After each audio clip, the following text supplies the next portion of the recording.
Hello friends, நம்ம வீட்டுக்கு என்ன பார்க்க போகிறோம் அப்படின்னா முட்டையை பற்றி தாங்க.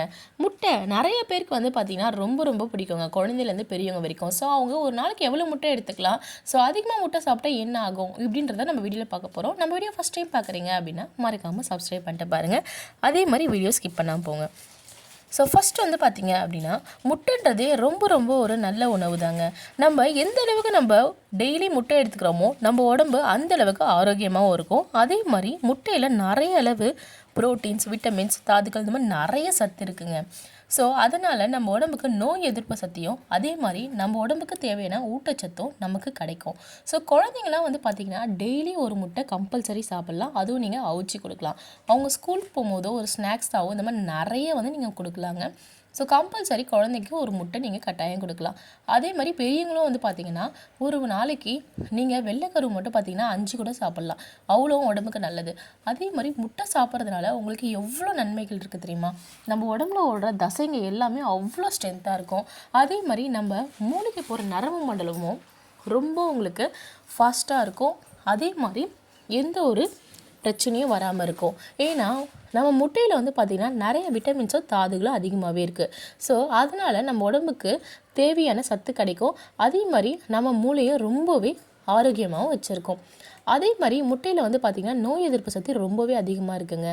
ஏன்னா முட்டையில் vitamin A, vitamin B12, so இந்த மாதிரி நிறைய சத்து அதிகமாக இருக்குது. ஸோ அதனால் நம்ம தேவையான நோய் எதிர்ப்பு சக்தி நம்ம உடம்புக்கு ரொம்பவே அதிகமாக இருக்கும். அதே மாதிரி முட்டை வந்து பார்த்திங்கன்னா ஹார்ட்டுக்கும் ரொம்ப நல்லது. எதுக்காகனா நம்ம ஹார்ட்டில் ஏதாவது ஒரு பிரச்சனை இருக்குது அப்படின்னாலும் இந்த டெய்லி இந்த முட்டை சாப்பிட்றதுனால அதில் இருக்க சத்துனால நம்ம ஹார்ட்லேயும் அந்த ப்ராப்ளம் சரியாயிடும்.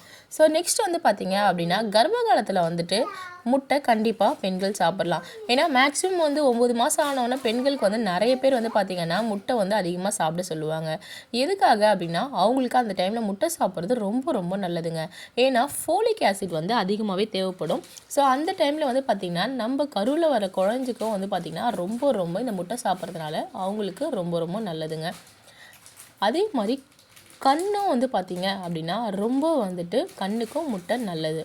ஏன்னா முட்டையில் அதிக அளவு சத்து இருக்கிறதுனால நம்ம கண்ணில் போகிற விட்டமின்ஸ் இதுக்கு எல்லாமே ரொம்ப நல்லது. அதே மாதிரி முட்டையில் சொல்லிக்கிட்டே போகலாங்க. அதனால் நீங்கள் டெய்லி ஒரு முட்டை கம்பல்சரி சாப்பிடுங்க. முட்டை சாப்பிட்டாவே நம்ம உடம்புக்கு நிறைய பிரச்சனை சரியாயிடும். ஸோ அதிக அளவு குழந்தைங்களுக்கும் டெய்லி 1 கொடுங்க முட்டை.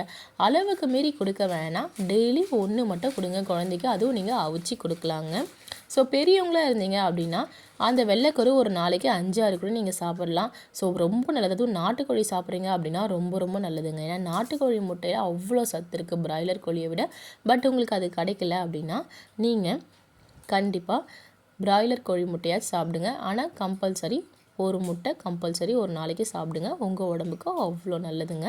நம்ம வீடியோ பிடிச்சிருந்தா மறக்காமல் லைக் பண்ணிவிடுங்க. அப்படியே நம்ம சேனலை ஃபாலோ பண்ணிக்கோங்க. தேங்க்யூ.